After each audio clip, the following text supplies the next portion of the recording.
قرآن وہ کتاب ہے جو درس انقلاب ہے،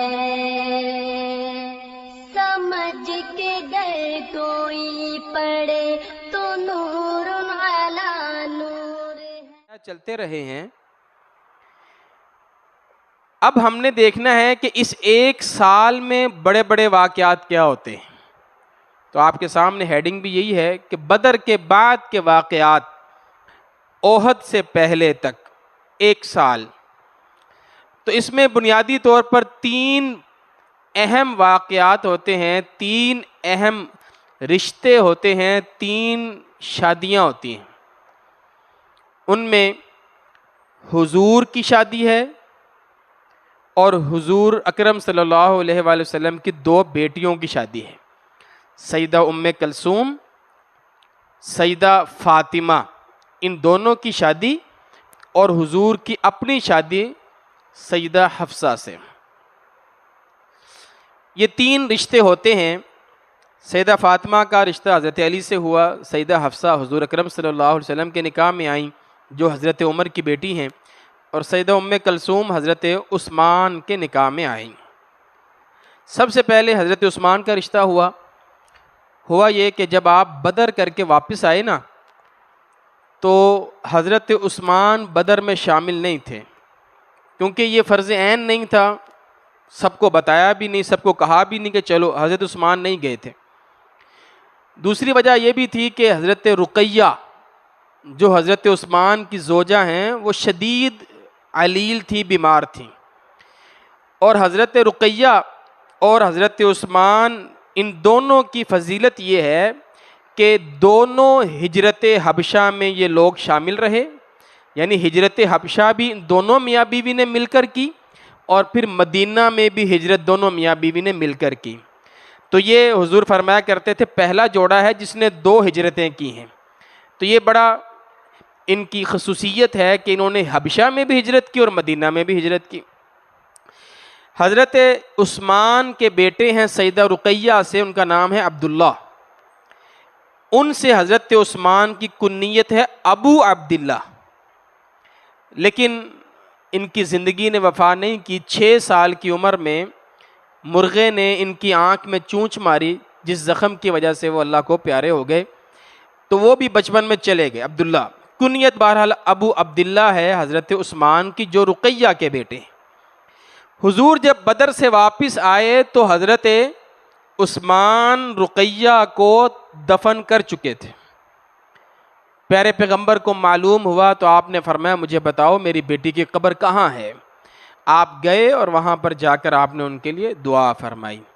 تو حضرت رقیہ بدر کے دوران پیچھے انتقال فرما گئیں۔ اب حضرت عثمان رضی اللہ تعالیٰ عنہ کو رشتہ چاہیے، تو نبی مکرم صلی اللہ علیہ وآلہ وسلم نے ایک دفعہ ان سے ملاقات کی، مسجد نبوی کے دروازے پر ملے، اور آپ نے فرمایا یا عثمان ھذا جبرائیل، اے عثمان ابھی میرے پاس جبرائیل آیا تھا، اس نے مجھے خبر دی ہے کہ ان اللہ قد زوجک ام کلثوم، کہ اللہ تعالیٰ نے تیرا نکاح ام کلثوم کے ساتھ کر دیا ہے، بمثل صداق رقیہ، جتنا حق مہر تو نے رقیہ کو دیا تھا اتنا ہی حق مہر تو نے ام کلثوم کو دینا ہے۔ روایت میں ضعف ہے، لیکن بہرحال پیارے پیغمبر نے خود سے حضرت عثمان کے ساتھ ام کلثوم کی شادی کر دی۔ تو ایک تو بڑا اہم واقعہ یہ ہوا، حضور نے ام کلثوم کی شادی حضرت عثمان سے کر دی۔ دوسرا رشتہ جو ہوا ہے، حضرت حفصہ رضی اللہ عنہا حضرت عمر کی بیٹی ہیں، شادی شدہ ہیں، مدینہ میں رہتی ہیں، ان کے شوہر کا نام ہے خنیس بن حذافہ، یہ فوت ہو گئے بدر کے بعد، مدینہ میں انتقال فرما گئے۔ حضرت عمر کی بیٹی حضرت حفصہ بیوہ ہو گئیں، عدت گزر گئی، تو حضرت عثمان نے چاہا کہ اپنی بیٹی کی آگے کہیں شادی فرما دیں، تو حضرت عمر رضی اللہ تعالیٰ عنہ نے پہلے حضرت عمر کو پیشکش کی، حضرت عمر نے حضرت عثمان کو پہلے پیشکش کی۔ ابھی حضرت عثمان کی ام کلثوم سے شادی نہیں ہوئی، ان کی بھی بیوی فوت ہو گئیں، سیدہ حفصہ کے شوہر فوت ہو گئے، تو حضرت عمر نے مناسب سمجھا کہ حفصہ کی شادی عثمان سے کر دیتا ہوں، لیکن حضرت عثمان رضی اللہ تعالیٰ عنہ نے نکاح کرنے سے معذرت کر لی، کہا ابھی فی الحال میرا ارادہ نہیں ہے۔ بعد میں ان کی شادی ام کلثوم سے ہو گئی۔ حضرت عمر رضی اللہ تعالیٰ عنہ آئے حضرت ابو بکر کے پاس اور کہا ابو بکر میں چاہتا ہوں کہ تم میری بیٹی حفصہ سے شادی کر لیں، آپ شادی کر لیں۔ حضرت ابو بکر رضی اللہ تعالیٰ عنہ خاموشی اختیار کر کوئی جواب نہ دیا۔ حضرت عمر کہتے ہیں مجھے عثمان کے جواب پر بھی بڑا رنج ہوا، غم ہوا، اور ابو بکر کے جواب پر بھی مجھے نا ان کی خاموشی پر بھی بڑا رنج ہوا کہ یار یہ کیا کر رہے ہیں میرے ساتھ، جواب کیوں نہیں دے رہے، پوزیٹیو جواب کیوں نہیں دے رہے مجھے۔ کہتے ہیں ابھی میں اسی شش و پنج میں تھا کہ نبی مکرم صلی اللہ علیہ وآلہ وسلم نے اپنا رشتہ بھیج دیا حضرت حفصہ کے لیے، اور میں نے حضور کا رشتہ قبول فرما لیا۔ کہتے ہیں جب میں نے حضور کے ساتھ اپنی بیٹی کا رشتہ کر دیا نا، پھر حضرت ابو بکر رضی اللہ تعالیٰ عنہ میرے پاس تشریف لائے اور پھر انہوں نے مجھے بتایا اے عمر جو میری خاموشی تھی نا اس کی ایک وجہ تھی، اور وہ وجہ یہ تھی کہ تیری پیشکش سے پہلے پیارے پیغمبر میرے ساتھ حفصہ کے حوالے سے مشاورت کر چکے تھے، حضور نے اپنے ارادہ کا اظہار میرے ساتھ کیا تھا، لیکن وہ پیارے پیغمبر کا راز تھا، یہ میری اور حضور کی بات تھی، میں نے تجھے نہیں بتایا، خاموشی میرے دل میں یہ تھا اگر پیارے پیغمبر نہیں کریں گے تو پھر میں کر لوں گا تمہاری بیٹی کے ساتھ شادی، پہلے پیارے پیغمبر نے ارادہ فرمایا ہوا ہے، اور اگر حضور نے کر لیا تو ٹھیک ہے، تو میں اس لیے خاموش تھا، اب پیارے پیغمبر نے آپ کی بیٹی کا رشتہ لے لیا ہے تو مجھ سے ناراض نہیں ہونا آپ نے۔ پھر حضرت عمر رضی اللہ تعالیٰ عنہ کو ساری کیفیت کا اندازہ ہو گیا۔ تیسری شادی سیدہ فاطمہ رضی اللہ عنہا۔ اب حضرت فاطمہ سے نکاح کے لیے بھی رشتے آ رہے ہیں، ان میں سر فہرست جو ہے وہ حضرت ابو بکر رضی اللہ تعالیٰ عنہ نے پیغام بھیجا حضور کو کہ آپ اپنی بیٹی سیدہ فاطمہ کی شادی میرے ساتھ کر دیں۔ حضرت ابو بکر رضی اللہ تعالیٰ عنہ کو حضور نے جواب دیا انتظر بها القضاء، میں انتظار کر رہا ہوں، آپ بھی انتظار کریں، اللہ جو بھی فیصلہ فرما دے۔ بس آپ نے یوں کہا کہ اللہ جو فیصلہ کر دے گا دیکھتے ہیں اللہ کیا فیصلہ فرماتے ہیں۔ اتنے میں کچھ دنوں کے بعد حضرت عمر رضی اللہ تعالیٰ عنہ بھی چلے گئے، انہوں نے بھی جا کر کہا حضور آپ اپنی بیٹی فاطمہ کا نکاح میرے ساتھ کر دیں۔ حضور کو حضرت عمر کو بھی حضور نے یہی جواب دیا کہ انتظار کرو، مجھے اللہ کے فیصلے کا انتظار ہے۔ جب یہ دونوں واپس آ گئے نا، پھر کسی خاتون نے حضرت علی سے کہا علی تم جاؤ رشتہ لے کر، تم کیوں نہیں جاتے ہو؟ دوسرے لوگ بھی گئے ہیں، ابو بکر عمر گئے ہیں، تم جاؤ، شاید کہ حضور تمہاری وجہ سے کسی اور کو رشتہ نہیں دے رہے، یا حضور کے ذہن میں تم ہو، تم جاؤ بات کرو۔ حضرت علی فرمانے لگے میں کیسے چلا جاؤں، میرے پاس تو دینے کے لیے کچھ ہے ہی نہیں، کم از کم حق مہر ہوتا ہے، کوئی نان و نفقہ ہوتا ہے، کوئی گھر بار ہوتا ہے، نہ میرے پاس رہائش ہے، نہ میرے پاس دینے کو کچھ ہے، میں کیسے چلا جاؤں؟ انہوں نے کہا نہیں نہیں آپ جائیں، فورس کیا ان کو۔ بعض روایات میں یہ بھی آتا ہے، علماء بیان کرتے ہیں کہ حضرت ابو بکر اور عمر نے فورس کیا، حضرت علی کو مشورہ دیا کہ آپ جائیں پیارے پیغمبر سے بات کریں رشتے کی۔ بعض روایات میں یہ بھی آتا ہے حضرت ابو بکر و عمر نے اللہ کے رسول سے بات کی۔ بہرحال حضرت علی رضی اللہ تعالیٰ عنہ پیارے پیغمبر کے پاس آ گئے، بیٹھ گئے، بیٹھے رہے۔ اللہ کے رسول نے پوچھا بھائی علی کیسے آئے ہو؟ کہا ویسے آیا ہوں۔ کہا کوئی بات کرنی؟ کہا نہیں کوئی بات نہیں کرنی۔ یعنی وہ ہچکچاہٹ ہے، پیارے پیغمبر کی ہیبت ہے، رشتہ مانگنا ہے تو وہ ہمت نہیں ہو رہی۔ اتنے میں نا نبی مکرم صلی اللہ علیہ وسلم نے خود سے سوال کر لیا کیا تم فاطمہ کا رشتہ مانگنے کے لیے آئے ہو؟ حضور بھی سمجھ گئے، آپ بھی جہاں دیدہ آدمی تھے، آپ بھی سمجھ گئے، تو کہا جی ہاں اسی سلسلے میں آیا۔ تو اللہ کے رسول صلی اللہ علیہ وآلہ وسلم نے ان سے کہا کچھ ہے جو تم اس کو حق مہر کے طور پر دے دو گے؟ کیونکہ حق مہر لازمی ہے۔ حضرت علی سے حضور نے پوچھا کچھ ہے تمہارے پاس؟ فَهَلْ عِنْدَكَ مِنْ شَيْءٍ تَسْتَحِلُّهَا بِهِ، حق مہر ہے؟ کہنے لگے اللہ کی قسم حضور میرے پاس کچھ بھی نہیں ہے، میں نے کہاں سے حق مہر دینا ہے۔ اچھا ایک بات ذہن میں رہے، یہاں کیفیت عام رشتے والی نہیں ہے جس طرح کوئی لڑکا لڑکی کے لیے رشتہ لینے کے لیے جاتا ہے۔ سمجھیں سیدہ فاطمہ کی پرورش بھی حضور نے کی ہے اور سیدنا علی کی پرورش بھی حضور نے کی ہے، ٹھیک ہے نا؟ 10 سال کی عمر میں حضرت علی کو اللہ کے رسول نے لے لیا ہے۔ اس وقت حضرت علی کی عمر کوئی 23-24 سال یا 25 سال کے قریب ہے، تو اتنے سال ہو گئے ہیں یا اس سے پہلے گود میں لیا ہوا ہے، تو پرورش اللہ کے رسول نے کی۔ کفیل کون ہے؟ حضرت علی کا اللہ کے رسول ہیں۔ وکیل کون ہے؟ حضرت اللہ کے رسول ہیں۔ ذمہ دار کون ہے؟ اللہ کے رسول ہیں۔ تو گویا حضرت علی کے ولی بھی پیارے پیغمبر ہیں، سیدہ فاطمہ کے ولی بھی پیارے پیغمبر ہیں، ٹھیک ہے؟ تو حضرت علی نے اگر کہیں اور بھی رشتہ کرنا ہوتا تو کس سے بات کرتے؟ رسول اللہ سے ہی بات کرتے نا کہ میں یہ رشتہ کرنا چاہتا ہوں۔ تو اس طرح وہ اللہ کے رسول صلی اللہ علیہ وآلہ وسلم کے پاس آ گئے، اور حضرت علی کی شادی بھی اللہ کے رسول نے ہی کرنی تھی۔ اور کہا جاتا ہے کہ ابھی تک حضرت علی کا کوئی اپنا گھر بار نہیں تھا، اللہ کے رسول کے پاس ہی رہتے تھے، گھر میں نہیں رہتے ہوں گے، مسجد میں رہتے ہوں گے۔ جو کوارے صحابہ تھے نا ان کا ٹھکانہ مسجد نبوی ہوا کرتا تھا، جیسے جیسے ان کی شادی ہوتی وہ مسجد نبوی کو چھوڑتے رہتے، اپنے اپنے گھر آباد کر لیا کرتے تھے۔ تو شاید حضرت علی بھی مسجد نبوی میں رہا کرتے تھے۔ بہرحال اللہ کے رسول نے پوچھا بھئی کچھ ہے؟ کہنے لگے نہیں ہے۔ تو حضور نے کہا ما فعلت الدرع الذي صلحتكها، علی وہ زرہ کدھر ہے جو غنیمت میں تمہیں ملی تھی؟ شاید بدر کی غنیمت میں یہ زرہ حضرت علی کے حصے میں آئی تھی۔ فرمانے لگے وہ زرہ تو میرے پاس موجود ہے۔ تو اللہ کے رسول نے کہا بس پھر اور کیا چاہیے، زرہ ہے نا تمہارے پاس؟ قد زوجتکہا فبعث بہا، اس زرہ کے عوض میں وہ زرہ حق مہر میں تیرا نکاح اپنی بیٹی فاطمہ سے کرتا ہوں۔ آپ نے سیدہ فاطمہ سے بھی مشورہ کیا تھا، آپ نے پوچھا تھا سیدہ فاطمہ سے، سیدہ فاطمہ نے خاموشی اختیار کی۔ تو جو باکرہ ہوتی ہیں، کواری ہوتی ہیں، ان کی خاموشی ہی رضامندی ہوتی ہے۔ حضور نے کہہ دیا کہ آپ نا یہ جو زرہ ہے نا آپ کی، اس کو بیچ دو اور وہ جو پیسے آپ کو ملیں گے وہ آپ کا حق مہر ہوگا۔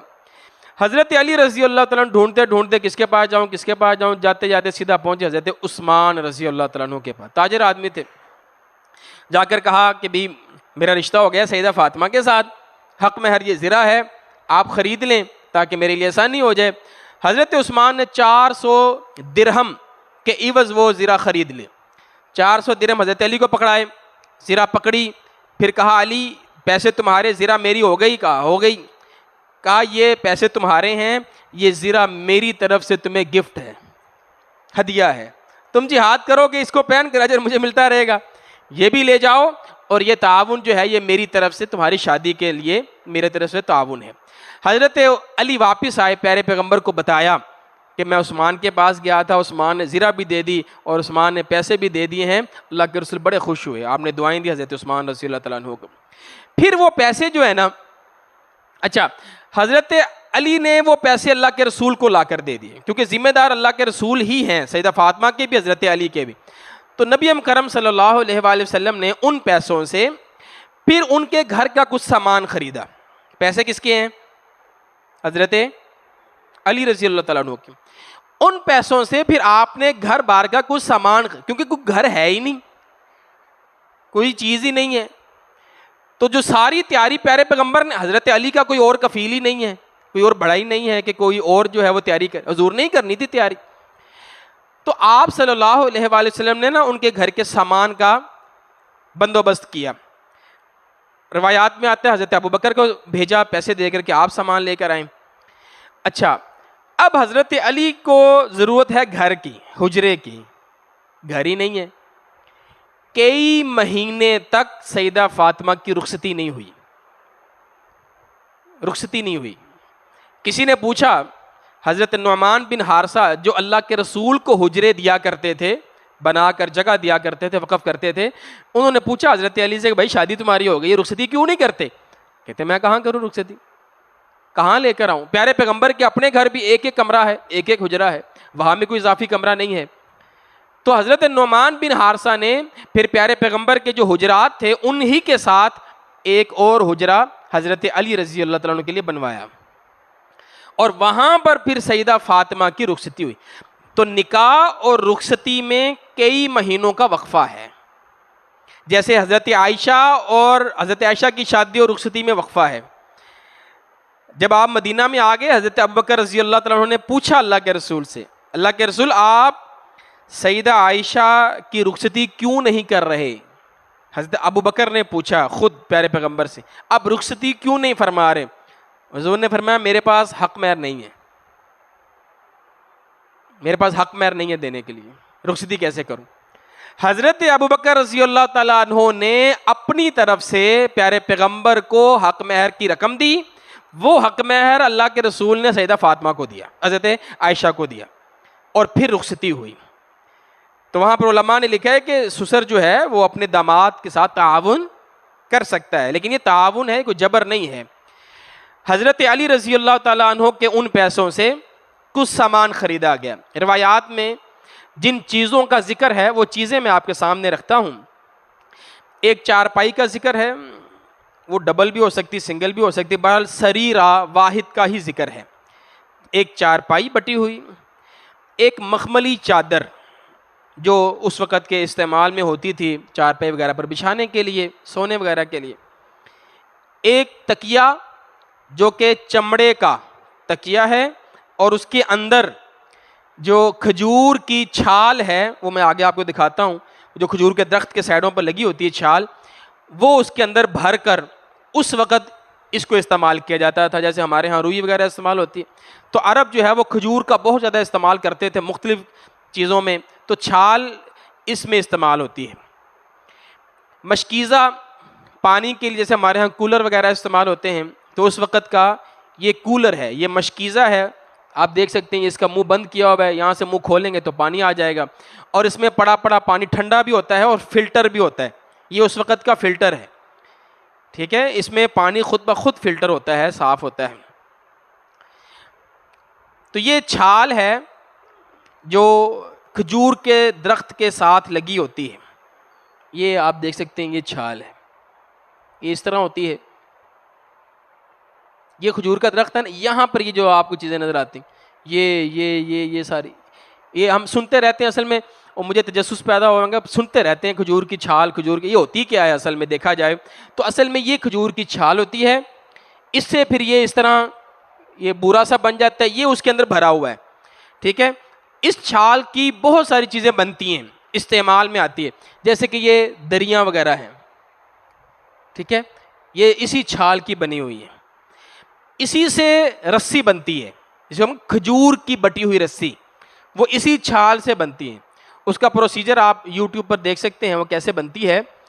اسی رسی کا ذکر سورہ لہب میں ہے، فی جیدہا حبل من مسد، وہاں بھی ہم پڑھتے ہیں کھجور کی بٹی ہوئی چھال، لیکن سمجھ نہیں آتی تھی کہ وہ کیا چیز ہے۔ یہ ہے کھجور کی بٹی ہوئی رسی، مل جاتی ہے آپ کو بازار میں، یہاں وان بازار میں نے دیکھی ہے، یہاں پڑی ہوئی کھجور کی بٹی ہوئی رسی۔ یہ والی جو چھال ہے یہ تکیوں کے اندر استعمال ہوتی تھی اس وقت۔ ایک چکی کا ذکر ہے، یہ بھی اس وقت کے گھر کی بنیادی ضرورت تھی کہ گندم یا جو آپ کے پاس موجود ہے تو خود ہی اس کو گھر میں پیس کر اس کا آٹا بنا کر اس کو استعمال کر لیا کرتے تھے۔ تو یہ پرانے زمانے کی اس وقت کی جو چکیاں ہوتی ہیں جس کے دو پارٹ ہوتے ہیں، دونوں ہی پتھر ہیں، اس کے درمیان میں گندم ڈال کر اور آہستہ آہستہ یہاں سے گندم جو ہے وہ نکلتی رہتی ہے۔ یہ والی اس کی صورت بنتی ہے، اس کو آپ تھوڑا سا دیکھ لیں، تو اس طرح یہ دانے ڈال کر اس کو گھماتے رہتے ہیں، ٹھیک ہے جی۔ یہ ساری چیزیں نبی مکرم صلی اللہ علیہ وآلہ وسلم نے لے کر دی، اور یہ ساری چیزیں جو ہے نا بنیادی ضروریات میں شامل ہیں، ان میں کوئی بھی چیز آپ یہ نہیں کہہ سکتے کہ کوئی خواہشات کے مطابق کوئی چیز ہو یا سہولیات کے مطابق کوئی چیز ہو، یہ زیادہ تر ضروریات کی چیزیں ہیں جو پیارے پیغمبر نے اپنی بیٹی کو دی ہیں، اور پیسے حضرت علی کے خرچ ہوئے ہیں۔ جس دن رخصتی ہوئی اللہ کے رسول نے فرمایا کہ علی تم نے میری بیٹی کے پاس نہیں جانا جب تک میں نہ آ جاؤں۔ پھر حضور گئے اور آپ نے جا کر دونوں کو دم کیا، آپ نے پانی پھینکا ان کے اوپر، دم کیا، اور وہاں پر آپ نے یہ دعا کی، اللہم بارک فیہما، اللہ ان دونوں میں برکت ڈال دے، وبارک علیہما، ان دونوں پر برکت نازل فرما، وبارک لہما فی نسلہما، اللہ ان کی نسلوں میں برکت پیدا فرما۔ اور پھر جب یہ فاطمہ اور علی ملے ہیں تو ان کی نسل سے پھر سیدنا حسن اور حسین پیدا ہوتے ہیں۔ تو یہ تین بنیادی بڑے بڑے واقعات، تین رشتے میں نے آپ کے سامنے رکھے ہیں۔ اس کے بعد اب چلتے ہیں ہم غزوہ احد کی طرف۔ 3 ہجری ہے، شوال کا مہینہ ہے، وہ رمضان میں ہوئی، یہ شوال میں ہوئی، پورا 1 سال کا فرق ہے۔ یہ 7 ہجری لکھا آ گیا یہاں پر، یعنی یہ 7 شوال ہے، 3 ہجری ہے، ٹھیک ہے، تاریخ آگے پیچھے ہے، 7 شوال ہے، ہجری 3 ہے۔ اس کا پس منظر کیا ہے؟ 1 سال گزر گیا، مکہ والے جو ہے نا وہ اندر ہی اندر کڑتے رہتے ہیں، ہمارے بڑے بڑے سردار مار دیے انہوں نے، ہم نے بدلہ لینا ہے۔ تو یہ سارے نا اکٹھے ہو کر گئے ابو سفیان کے پاس، سارے سردار مارے گئے ہیں، اب سردار صرف بچے ہیں ابو سفیان، اور کوئی سردار نہیں ہے۔ تو سب ابو سفیان کے پاس اکٹھے ہوئے اور انہوں نے کہا ہمیں بڑا نقصان ہوا ہے بدر میں اور ہم نے اس کا بدلہ لینا ہے۔ آپ جو پیسے لے کر آئے تھے، جو تجارت کر کے آئے تھے، وہی بدر والی، وہ کدھر ہے؟ وہ لے کر آؤ، اس کو استعمال کریں اور اپنا بدر کا ہم انتقام لیں، ان سے ہم ان سے بدلہ لیں۔ ابو سفیان نے کہا ٹھیک ہے۔ انہوں نے تیاری کرنا شروع کی، وہ سارا پیسہ انہوں نے اس لڑائی کے لیے استعمال کیا۔ اس لڑائی میں مکہ کی خواتین بھی شامل ہوئیں، ادھر سے مدینہ کی خواتین بھی شامل ہوئیں، ان کا بھی میں ذکر کروں گا۔ مکہ کی خواتین بھی اس میں شامل تھیں، اور سر فہرست جو ہے وہ ابو سفیان کی بیوی ہند بنت عتبہ، جن کا باپ بدر میں مارا گیا، بھائی بدر میں مارا گیا، وہ بھی اس جنگ میں شامل ہوئیں۔ عتبہ ہند آپ جانتے ہیں یہ وہی ہیں جنہوں نے حضرت حمزہ کو قتل کرنے کے لیے حضرت وحشی کو خریدا تھا، یا ان سے معاہدہ کیا تھا اور ان سے کہا تھا کہ اگر تم بدلہ لے لو گے عتبہ کا تو میں تمہیں آزاد کروا دوں گی۔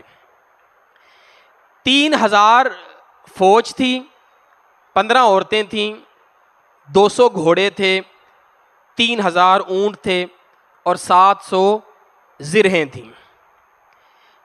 نبی کرم صلی اللہ علیہ وآلہ وسلم کے ایک ساتھی تھے مکہ میں، جو کہ مسلمان تھے، اپنا اسلام چھپا کر رکھا ہوا تھا اور پیارے پیغمبر کو خبریں دیا کرتے تھے۔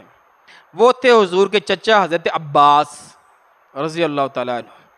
انہوں نے حضور کو خبر پہنچا دی کہ حضور یہ تو لڑائی کے لیے تیاری کر رہے ہیں، 3000 کا لشکر ہے، اس طرح ان کے پاس اسلحہ ہے اور یہ چیزیں ہیں ان کے پاس۔ تو خط لکھ دیا نبی کرم صلی اللہ علیہ وآلہ وسلم کو۔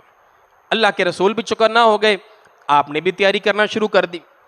اسی دوران میں حضور کو ایک خواب آتا ہے، آپ دیکھتے ہیں کہ کچھ گائیں ذبح کی جا رہی ہیں، اور پھر آپ دیکھتے ہیں کہ جو آپ کی تلوار ہے، ذاتی آپ کی تلوار، اس میں دندانے پڑ گئے ہیں۔ اگلے دن حضور صحابہ کو بیان فرماتے ہیں اور آپ فرماتے ہیں کہ گایوں کا ذبح ہونا اس چیز کی تعبیر ہے کہ میرے صحابہ شہید ہوں گے، اور جو تلوار کے دندانے ہیں وہ اس چیز کی دلیل ہے کہ کچھ میرے اہل بیت شہید ہوں گے، میرے اپنے شہید ہوں گے، میرے خاندان کے لوگ شہید ہوں گے۔ یہ آپ نے اس کی تعبیر فرمائی۔ حضور نے مدینہ میں مشورہ کیا، آپ کوئی بھی لڑائی کرتے تھے نا مشورہ، ہم نے دیکھا بدر سے پہلے بھی آپ نے مشورہ کیا، احد سے پہلے بھی حضور نے مشورہ کیا۔ اور مشورہ کس چیز کا ہے؟ وہ یہ ہے کہ 3000 کا لشکر آ رہا ہے، لشکر بہت بڑا ہے، اس کا مقابلہ ہم کیسے کریں؟ 2 آپشن ہیں ہمارے پاس، مدینہ کے اندر رہ کر لڑیں کہ مدینہ سے باہر جا کر لڑیں، ہمیں کیا کرنا چاہیے؟ حضور کی رائے یہ تھی، آپ نے یہ فرمایا کہ میری یہ رائے ہے کہ ہم مدینہ کے اندر رہ کے لڑتے ہیں، وہ آئیں گے مدینہ میں تو ہم مدینہ میں ان سے لڑیں گے۔ کچھ کبار صحابہ جو بڑی عمر کے تھے، انہوں نے بھی یہی کہا، حضور آپ مدینہ میں ٹھہریں ہم اپنی خواتین کو قلعوں میں بند کر دیں گے، بچوں اور خواتین کو قلعوں میں بند کر دیں گے. مدینہ میں قلعے موجود تھے. قلعوں کے اوپر سے ہم پتھر پھینکیں گے کافروں کے اوپر. یہاں کی جو گلیاں ہیں، جو راستے ہیں، مکہ والے تو نہیں جانتے ان کو، ہم گلیوں میں سے ان پر حملہ کریں گے، لڑائی کریں گے ان سے. اللہ کے رسول ہم مدینہ میں رہ کے لڑائی کرتے ہیں. حضور نے خود بھی یہی کہا کہ میرا بھی یہی دل کرتا ہے کہ ہم مدینہ میں لڑائی کریں. لیکن وہ نوجوان جو لڑائی کا شوق رکھتے تھے اور بدر میں شامل نہیں ہو سکے تھے، بدر میں وہ لڑائی میں شامل نہیں ہوئے تھے، انہوں نے کہا اللہ کے رسول نہیں، ہم بدر میں بھی نہیں شامل ہوئے، اب ہمیں موقع ملا ہے تو ہم نے ان سے لڑائی کرنی ہے، ان کو مارنا ہے، ہم باہر جا کر لڑیں گے. اگر ہم مدینہ میں لڑیں گے تو یہ کہیں گے کہ یہ ڈر گئے ہیں، یہ بزدل لوگ ہیں، یہ باہر نہیں آئے لڑنے کے. مکہ والے مکہ چھوڑ کر مدینہ آ گئے ہیں اور یہ مدینہ سے اپنے گھر سے نہیں نکل رہے. حضور ہم یہ تانا نہیں لے سکتے کہ ہم بزدل ہیں. حضرت حمزہ بن عبد المطلب یہ بدر میں شامل نہیں تھے اور بدر میں تھے، انہوں نے بھی یہی کہا کہ اللہ کے رسول ہم نے باہر آ کر لڑنا ہے، اندر نہیں لڑنا. پیارے پیغمبر نے کہا چلو ٹھیک ہے، میں سوچتا ہوں. تو اس طرح جو کبار صحابہ ہیں بڑی عمر کے، ان کا مشورہ تھا اندر مدینہ میں رہ کے لڑائی کریں. جو نوجوان صحابہ تھے ان کی جذبات یہ تھے کہ ہم باہر جا کر لڑیں. اچھا، اسی میں عبداللہ بن ابئی کا بھی ایک موقف تھا. یہ کون ہے؟ یہ منافق ہے. عبداللہ بن ابئی کہہ رہا ہے کہ حضور ہم مدینہ کے اندر ہی لڑیں. اس کا بھی یہی موقف ہے. حضور نے کہا چلو ٹھیک ہے دیکھتے ہیں. آپ صلی اللہ علیہ وآلہ وسلم نے سوچ بچار کر کے پھر آپ نے یہ فیصلہ فرمایا. آپ نے کہا ٹھیک ہے ہم باہر جا کر لڑیں گے. ہم باہر. حضور نے اپنی رائے چھوڑ دی. آپ نے ان صحابہ کے جذبات کا خیال رکھا اور آپ نے فرمایا ہم باہر جا کر مدینہ سے باہر جا کر لڑیں گے. جمعہ کا دن تھا. حضور نے جمعہ پڑھایا، خطبہ دیا، جہاد کے حوالے سے آپ نے ترغیب دی. جمعے کے بعد عصر کی نماز آپ نے پڑھی اور عصر کے بعد باقی جتنے صحابہ کرام تھے وہ سارے تیار ہو کر مدینہ میں اکٹھے ہو گئے. جو مدینہ کے سائڈ پر رہنے والے قبائل تھے وہ بھی وہاں پر آ گئے. عصر کی نماز کے بعد جو ہے نا پیارے پیغمبر اپنے حجرہ میں گئے. ساتھ حضرت ابو بکر اور عمر تھے. ان دونوں صحابہ نے اللہ کے رسول کو زرہ پہنائی اور امامہ پہنایا یا کھوت پہنائی جو سر پر پہنی جاتی ہے، ہیلمٹ لوہے کا ہم آگے دیکھیں گے. یہ دونوں چیزیں جو ہیں وہ حضرت عمر اور حضرت ابو بکر رضی اللہ تعالیٰ عنہ نے ان کو پہنائی. اتنے میں نا باہر صحابہ مشورہ کر رہے ہیں اور کہہ رہے ہیں یار ہم نے نا حضور کو مجبور کیا ہے مدینہ سے باہر جا کر لڑنے. حضور چاہتے تھے مدینہ میں لڑائی ہو، ہمیں یہ نہیں کرنا چاہیے، ہمیں اپنا فیصلہ واپس لینا چاہیے. حضور جب زرہ پہن کر باہر آئے نا تو صحابہ کہنے لگے حضور ہم سے غلطی ہو گئی، ہم نے اصرار کیا، آپ جیسے کہتے ہیں ویسے کر لیتے، ہم اندر ہی لڑ لیتے ہیں، مدینہ میں رہ کے لڑ لیتے ہیں. حضور نے فرمایا نہیں، نبی جب زرہ پہن لیتا ہے تو پھر اتارتا نہیں ہے. اب میں نے تیاری کر لی ہے، اب نکلو یہاں سے. حضور نے صحابہ کو لیا اور وہاں سے آپ نکلے. یہ اب نقشہ عصر کے بعد حضور نکلے ہیں. ٹھیک ہے جی، یہ اب آپ نے نقشہ غور سے دیکھنا ہے. یہ احد پہاڑ آپ کو نظر آ رہا ہے، یہ کافی بڑا احد پہاڑ ہے. یہ مسجد نبوی ہے. یہ موجودہ دور کا نقشہ جو ہے یہ مسجد نبوی ہے. یہ سارے روڈ ہیں مسجد نبوی سے جو جا رہے ہیں. یہ والی جو سیدھی سڑک جا رہی یہ احد کو جا رہی، یہ والی سڑک سیدھی احد میں جا رہی. یہ اگر آپ کو گول سے جو نظر آ رہا ہے تھوڑا سا قریب کر کے بھی آپ کو نظر آئے گا، یہ مسجد نبوی ہے، یہ احد پہاڑ ہے. یہ والا جو علاقہ ہے نا یہاں پر لڑائی ہوئی ہے احد کی اوٹ میں، احد کے سائے میں کہہ لیں آپ، یہاں پر لڑائی ہوئی، اسی لیے اس کو غزوہ ہے. مشرکین مکہ اس طرف سے آئے، باہر سے مکہ والی سائڈ سے. مسلمان اس طرف سے گئے. پیارے پیغمبر نے نماز پڑھی ہے اور یہاں سے آپ گئے ہیں. یہ والی وہ جگہ ہے، یہ جو گول آپ کو نظر آ رہا ہے نا اس کو. اچھا، یہاں تک اللہ کے رسول صلی اللہ علیہ وآلہ وسلم نے جانا ہے. ابھی حضور یہاں سے یہاں نہیں پہنچے تھے کہ راستے میں ہی نا منافقین کا ایک ٹولہ عبداللہ بن ابئی وہ کہنے لگا جی ہم نے نہیں جانا، ہم نے لڑائی نہیں کرنی. حضور ہیں 1000 کی تعداد میں، کافر ہیں 3000 کی تعداد میں. عبداللہ بن ابئی کہتا ہم نے لڑائی نہیں کرنی. کہا کیوں نہیں کرنی؟ کہتا ہمارا مشورہ نہیں ماننا. ہم نے کیا کہا تھا؟ مدینہ کے اندر رہ کے لڑنا ہے. ساڈا مشورہ نہیں منے اسی جانا ہی نہیں. یہ نہیں کہ پہلے ہی نہ آ جاؤ. جا رہا ہے, آدھے راستے سے 300 بندے اس نے اپنے ساتھ لیے, 300 بندے, اور لے کر وہاں سے واپس پلٹ آیا. ایک صحابی عبداللہ بن عمر بن حرام اس کو پکار رہے ہیں. وہ کہا کیا کر رہے ہو؟ اللہ اور اس کے رسول کو, اللہ کے رسول کو ایسے چھوڑ کر جا رہے ہو؟ وہ کہتا نہیں لڑائی لڑی کوئی نہیں ہونی. یہ کون سا لڑائی ہے؟ لڑائی ہوتی نا تو ہم ضرور آتے, بس ہم جا رہے ہیں. عبداللہ بن عمر بن حرام نے پھر وہاں پر کہا اللہ اپنے نبی کو تم سے مستغنی کر دے, اللہ کو نبی کو تمہاری ضرورت ہی نہیں, جاؤ تم واپس چلے جاؤ. یہ 1000 میں سے 300 مشرکین جو ہیں وہاں سے واپس چلے گئے, باقی منافقین واپس چلے گئے, باقی رہ گئے 700. یہ وہ جگہ ہے جو میں نے آپ کو دکھایا, ابھی دور سے آپ کو دکھا رہا تھا, یہ گولائی کے اندر یہ وہ مقام ہے جس مقام پر لڑائی ہوئی. اب آپ نے اس پر غور کرنا ہے, یہ والا جو حصہ ہے نا یہ مسلمانوں کا ہے, معسکر المؤمنین, اور یہ والی جگہ یہ مشرکین یہاں پر کھڑے ہیں. پیارے پیغمبر نے اپنی پیٹھ پر احد کو رکھا ہے, پیٹھ پر احد کو رکھا ہے, اور اسٹریٹجی یہ تھی کہ اگر کوئی نقصان ہوا تو ہم یہاں سے احد پر چڑھ جائیں گے, پناہ لے لیں گے احد کی. 3000 کا لشکر تھا. یہ ایک پہاڑی ہے چھوٹی سی, جبل رمات, اسے کہتے ہیں جبل رمات.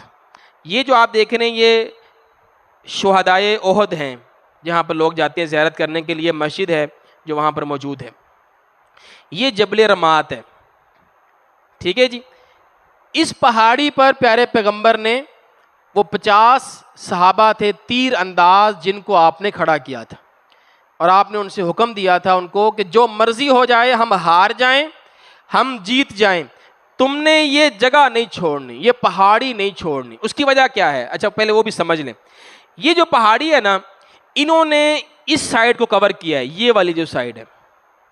حضور یہ دیکھ رہے تھے یہاں سے کہ مشرکین یہاں سے تو آئیں, ہم ان کا مقابلہ کریں گے, کہیں ایسا نہ ہو کہ مشرکین اس طرف سے پیچھے سے آ کر ہم پر حملہ کر دیں, پھر مسئلہ بن جائے گا.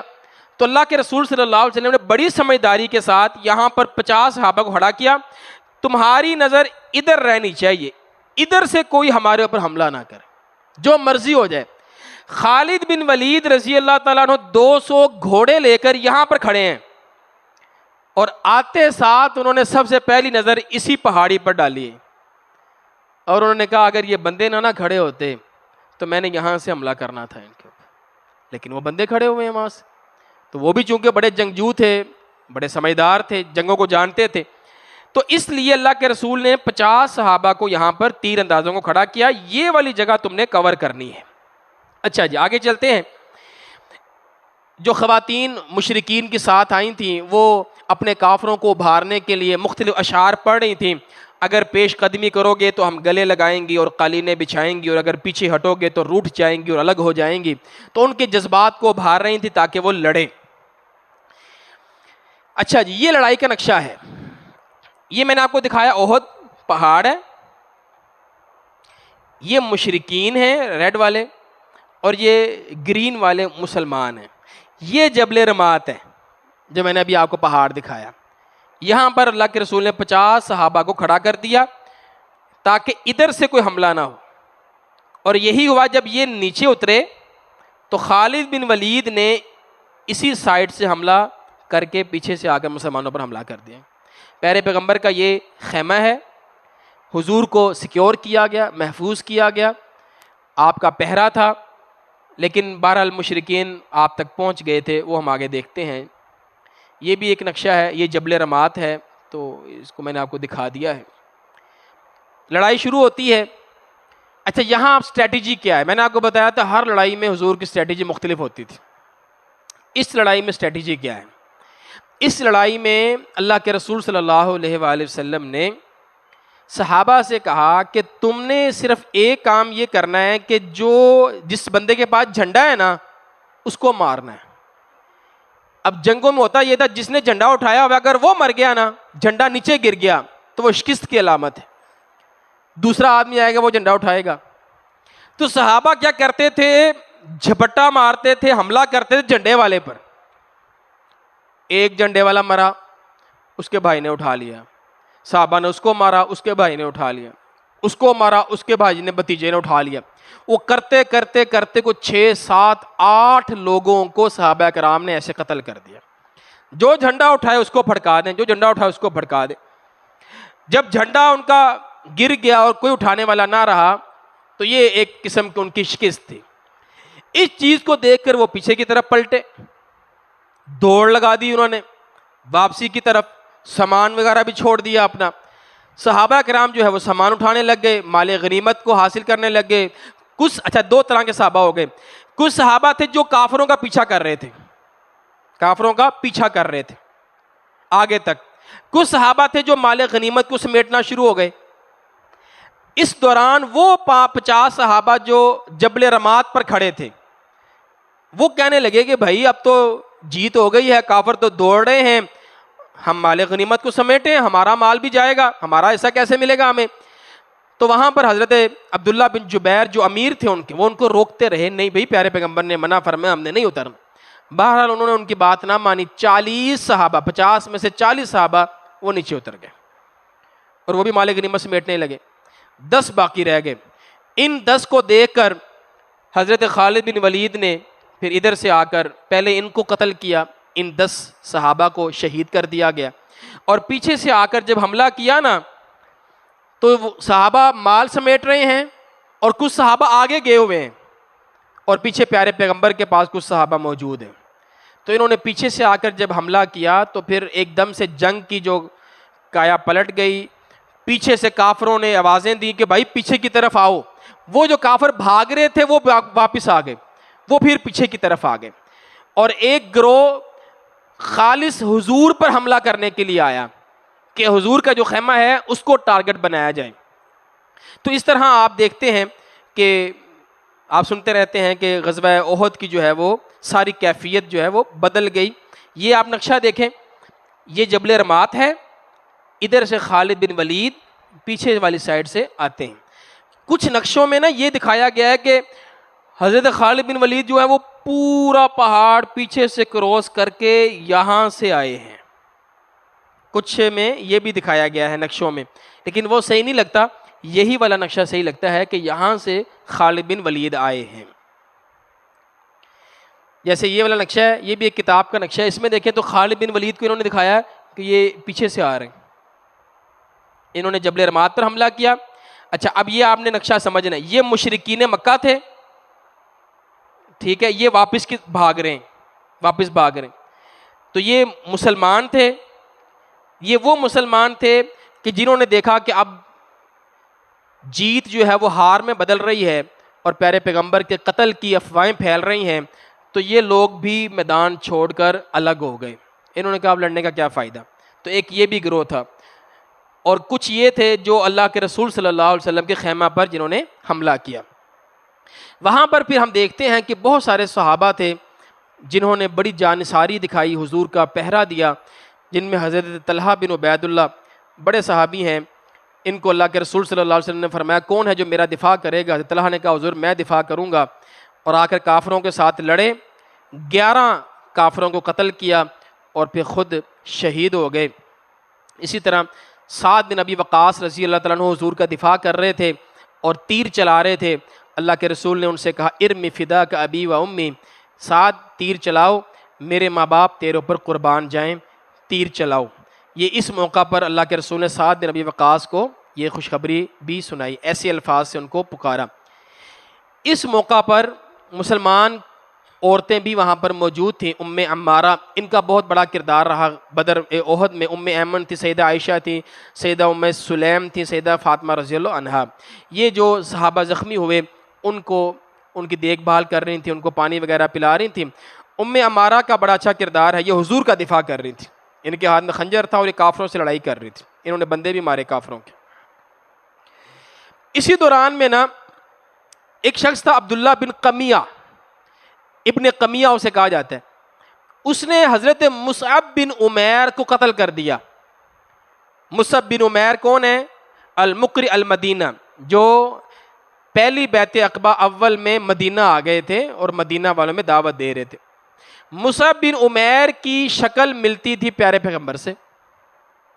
ابن قمیہ سمجھا کہ میں نے رسول اللہ کو قتل کر دیا، اس نے اعلان کرنا شروع کر دیا، جی قتلت محمد، قتلت محمد صلی اللہ علیہ وسلم، میں نے محمد کو قتل کر دیا صلی اللہ علیہ وسلم۔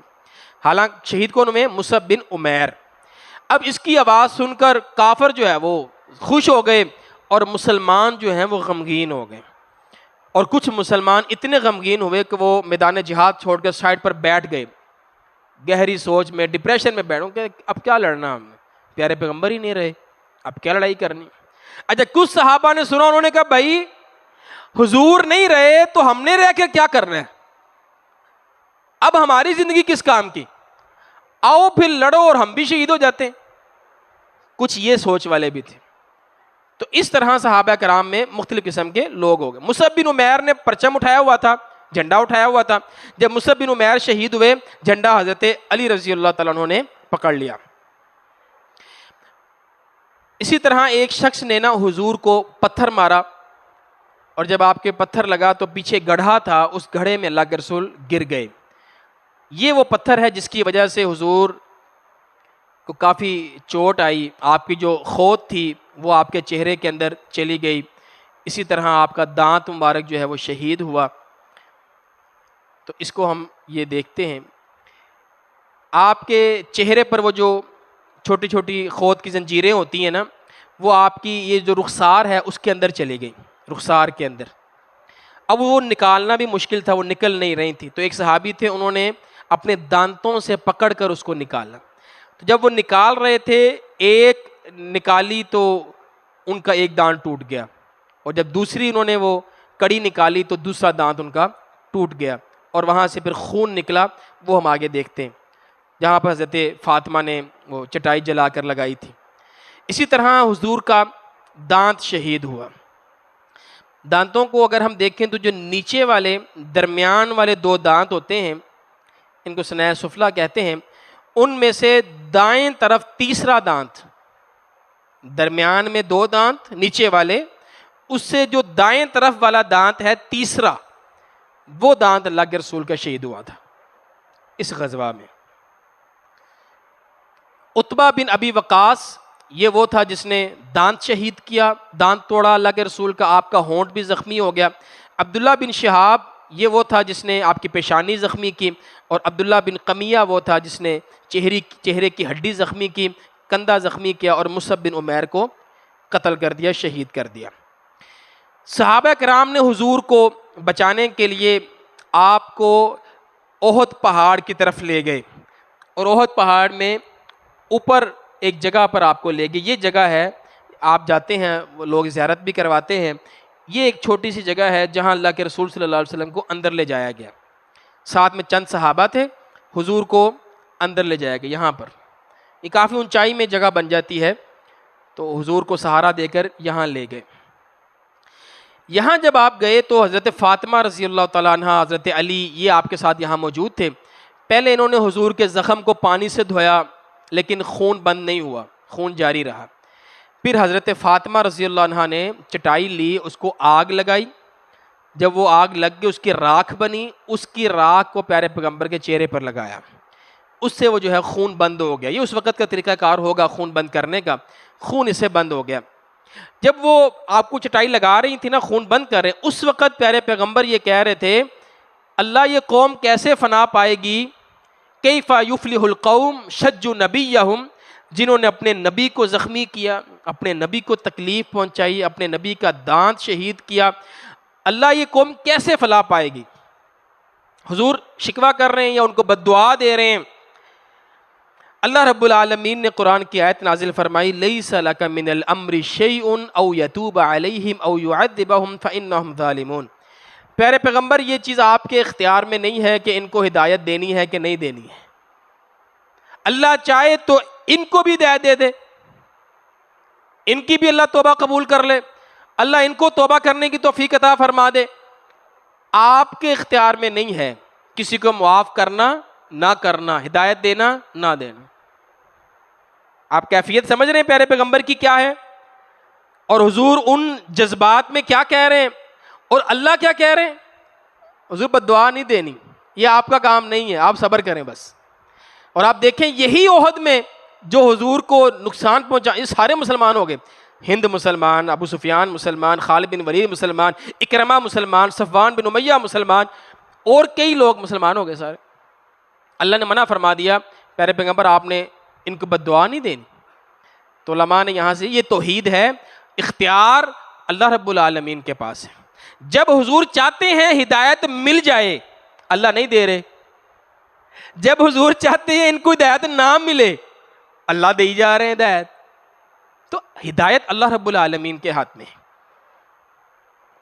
حضور کو بہت بڑا صدمہ ہوا حضرت حمزہ رضی اللہ تعالیٰ عنہ کی شہادت کی وجہ سے بھی. حضرت حمزہ کو شہید کر دیا. وحشی نے چھپ کر اس نے وار کیا، آپ کے ناف کے نیچے اس کا نیزہ لگا اور آپ اسی زخم کی وجہ سے شہید ہو گئے. اس کے بعد آپ کا مسلح کیا گیا. مسلح تک تو ٹھیک ہے روایات، آگے ان کا کلیجہ چپانا وغیرہ یہ وہ چیزیں، اس میں اختلاف ہے. بعض علماء کہتے ہیں یہ واقعہ ہوا ہے، بعض کہتے ہیں یہ چیز نہیں ہوئی.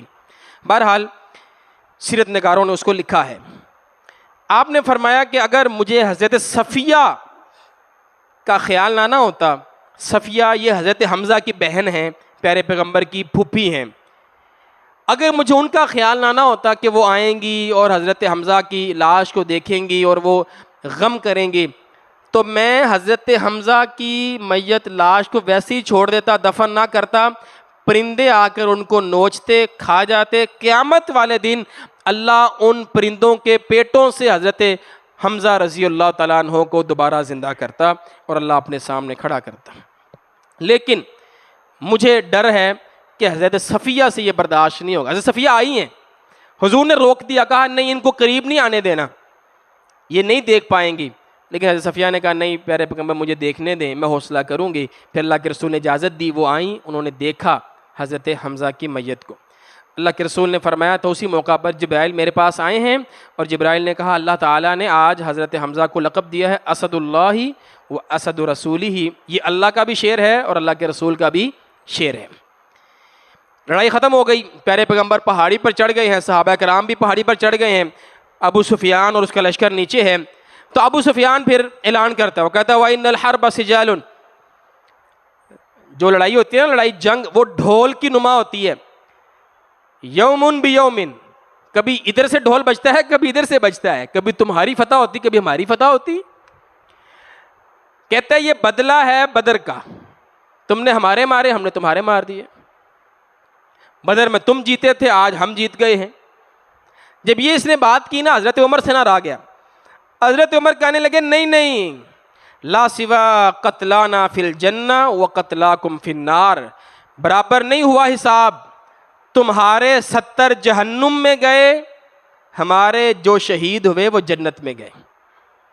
یہ کیسے حساب برابر؟ یہ برابر نہیں ہے. ہمارے مرے بھی جنت میں ہیں، شہید بھی ہمارے جنت میں ہیں، ہمارے مقتول بھی جنت میں ہیں، یہ برابری نہیں ہے. پھر حضرت عمر کی آواز سن کر ابو سفیان کہنے لگے انشدک اللہ یا عمر اقتلنا محمد. اے عمر ہمیں بتاؤ، اللہ کی قسم دے کر میں تجھ سے پوچھتا ہوں، محمد کو ہم نے قتل کر دیا کہ نہیں؟ وہ زندہ ہیں کہ قتل ہو گئے ہیں صلی اللہ علیہ وسلم؟ حضرت عمر فرمانے لگے اللہم اللہ. کہا نہیں، حضور زندہ ہیں، تیری بات سن رہے ہیں. لیکن پیارے پیغمبر جواب نہیں دے رہے، آپ زخمی حالت میں ہیں، آپ جواب نہیں دے رہے. کہا تمہاری بات سن رہے ہیں پیارے پیغمبر، زندہ ہیں آپ. کہا ٹھیک ہے عمر، مجھے تیری بات پر یقین ہے، ابن قمیہ کی بات پہ مجھے یقین نہیں ہے. پھر اس نے نعرہ لگایا اعلو حبل. حبل جو ہے وہ ان کے بت کا نام ہے، بت کا نام. کہتا ہے حبل بلند ہوا، جیسے ہم کہتے ہیں اللہ اکبر. اس نے کہا اعلو حبل، حبل بلند ہوا. ان لنا العزى ولا عزى لكم، ہمارے پاس عزا ہے تمہارے پاس عزا نہیں ہے. اپنے بتوں کا نام لیا، حبل اور عزا کا نام لیا. اللہ کے رسول نے صحابہ سے کہا بھائی اس کا جواب دو، اب خاموش نہیں رہنا، اب توحید کا مسئلہ ہے. صحابہ کہنے گے حضور کیا جواب دیں؟ کہ تم کہو اللہ اعلی و اجل، اللہ بلند ہے، اللہ بڑا ہے، اللہ بزرگ تر ہے. اللہ مولانا ولا مولاکم، ہمارا مولا، ہمارا کارساز، ہمارا دوست اللہ ہے، تمہارا کارساز اللہ نہیں ہے. یہ انہوں نے جواب دیا. پھر ابو سفیان جانے لگے تو کہنے لگے کہ یہ تو ہو گیا پچھلا بدلہ بدر کا، اب اگلے سال دوبارہ ملیں گے، اگلے سال دوبارہ ملاقات ہوگی۔ اللہ کے رسول نے کہا عمر سے کہو ہاں ہوا بیننا و بینکم موعد، تمہارے اور ہمارے درمیان معاہدہ ہو گیا، اگلے سال پھر ہم یہیں پر اسی جگہ پر لڑائی کریں گے۔ آپ نے اگلی لڑائی کا بھی ان سے معاہدہ کر لیا۔ ابو سفیان وہاں سے نکلے واپس جانے کے لیے، نبی مکرم صلی اللہ علیہ وآلہ وسلم نے حضرت علی کو بھیجا، کہا علی جاؤ دیکھو ان کو یہ کیا کر رہے ہیں، اگر یہ اونٹوں پر سوار ہیں اور گھوڑوں کو اپنے ساتھ ویسے لے کر جا رہے ہیں تو یہ مکہ کی طرف جا رہے ہیں، اور اگر یہ گھوڑوں پر سوار ہیں اور اونٹوں کو ویسے ہی ہانک رہے ہیں لے کر جا رہے ہیں تو پھر یہ مدینہ کی طرف جا رہے ہیں، یہ مدینہ پر حملہ کرنے جا رہے ہیں، اور اگر یہ مدینہ کی طرف جا رہے ہیں نا تو اللہ کی قسم میں اسی حالت میں دوبارہ ان سے لڑنے کے لیے تیار ہوں، ہم اپنے مدینہ کا دفاع کریں گے، ہمارے بچے وہاں پر ہیں، ہماری بیویاں، ہماری عورتیں، خواتین وہاں پر ہیں۔ حضرت علی گئے، آپ دیکھیں حضور کی حکمت دیکھیں، آپ یہ نہیں کہا دیکھو کس راستے میں جا رہے ہیں، ہم نے اپنا اونٹ پر ہیں تو مکہ، گھوڑے پر ہیں تو مدینہ۔ حضرت علی گئے، کہا میں نے دیکھا تو وہ اپنے اونٹوں پر سوار ہیں اور ان کا رخ مکہ کی طرف ہے اور وہ مکہ کی طرف واپس جا رہے ہیں۔ جنگ ختم ہو گئی، صحابہ کرام شہید ہوئے، کہا جاتا ہے 70 کے قریب صحابہ شہید ہوئے۔ اوس 24 تھے، خزرج 40 تھے، مہاجرین 6 تھے۔ زیادہ کون شہید ہوئے؟ انصار، مدینہ والے صحابہ زیادہ شہید ہوئے۔ ایک یہودی تھا، اس کا تفصیل میں ذکر موجود ہے، اور جو مکہ والے تھے ان کے 37 بندے مارے گئے تھے۔ جب تدفین کا موقع آیا، قبر ایک ہے اور مردے زیادہ ہیں، تو اللہ کے رسول صلی اللہ علیہ وآلہ وسلم نے فرمایا ان کو غسل نہیں دینا، ان کا خون اسی طرح لگا رہنے دینا ہے، یہ خون قیامت والے دن خوشبو بنے گا، اس کی خوشبو آئے گی۔ اور پھر آپ نے فرمایا جب ہم نے دفن کرنا ہے نا، مثلا ایک قبر میں 3 بندوں کو 4 بندوں کو دفن کرنا ہے، تو آپ نے فرمایا سب سے پہلے اس کو رکھنا ہے جو قرآن کا زیادہ حافظ ہے، اس کو قبر میں تم نے آگے رکھنا ہے، اور وہ امام ہے ان کا، وہ دنیا میں بھی امام ہے، قبر میں بھی امام، وہ آگے رہے گا ان سے۔ تو جو زیادہ قرآن یاد کیا ہوا ہے اس کو تم نے آگے رکھنا ہے، تو ان کو آگے رکھا گیا۔ مصعب بن عمیر رضی اللہ تعالیٰ عنہ کو جب کفن دیا جا رہا تھا تو چہرہ اگر ڈھانپتے ہیں تو پاؤں ننگے ہوتے ہیں، پاؤں ڈھانپتے ہیں تو چہرہ ننگا ہوتا ہے۔ یہ مصعب بن عمیر ہے جو المقری المدینہ ہے۔ جنگ کا نتیجہ کیا نکلتا ہے؟ اللہ رب العالمین قرآن مجید میں تبصرہ فرماتے ہیں وَلَا تَهِنُوا فِي ابْتِغَاءِ الْقَوْمِ إِن تَكُونُوا تَعْلَمُونَ فَإِنَّهُمْ يَعْلَمُونَ كَمَا تَعْلَمُونَ، اگر تمہیں دکھ پہنچا ہے نا تو دکھ ان کو بھی پہنچا ہے، ایسا نہیں ہے کہ ان کو دکھ نہیں پہنچا، ان کے بھی بڑے مارے گئے ہیں، تمہیں بھی اگر دکھ پہنچا ہے تو پریشان نہیں ہونا۔ اس لڑائی میں نہ وہ جیتے نہ مسلمان جیتے، کیونکہ جو جیتتا ہے نا اس کی نشانی ہوتی ہے وہ 3 دن تک اس مقام پر ٹھہرتا ہے، یہ اس کی جیت کی نشانی ہے۔ ہم یہاں پر بیٹھے ہیں ابھی، ہم جیت گئے ہیں، وہ تو بیٹھے ہی نہیں، تو واپس چلے گئے۔ پھر جو جیتتا ہے نا وہ قیدی بناتا ہے، وہ پکڑتا ہے، وہ پکڑ دکڑ کرتا ہے، وہ غنیمت لیتا ہے، مال لیتا ہے۔ ان کے ہاتھ میں کچھ بھی نہ آیا، کوئی صحابی نہیں پکڑا انہوں نے، کوئی مال نہیں ان کا پکڑا، خالی ہاتھ واپس چلے گئے۔ اچھا تھوڑا آگے گئے نا، ابو سفیان کو خیال ہے، کہتے ہیں یار ہم نے کیا کیا ویسے، ہم مدینہ کیوں نہیں گئے، ہم نے مدینہ پر ہم نے ان کے کام تمام کیوں نہیں کیا، ہم تو واپس جا رہے ہیں، چلو واپس چلتے ہیں۔ تھوڑا سا مڑا نا تو دیکھا پیچھے حضرت علی رضی اللہ تعالیٰ عنہ کھڑے ہیں لشکر لے کر، تو کہا چلو واپس چلو، آگے چلو۔ تو علماء نے لکھا کہ یہ کافروں کی بھی جیت نہیں تھی کہ وہ سمجھے کہ ہم جیت گئے، ہاں بدلہ ان کا ہو گیا تھا، جو نقصان انہوں نے پہنچانا تھا مسلمانوں کو، نقصان احد میں نسبتاً زیادہ مسلمانوں کو ہوا، کافروں کو کم ہوا۔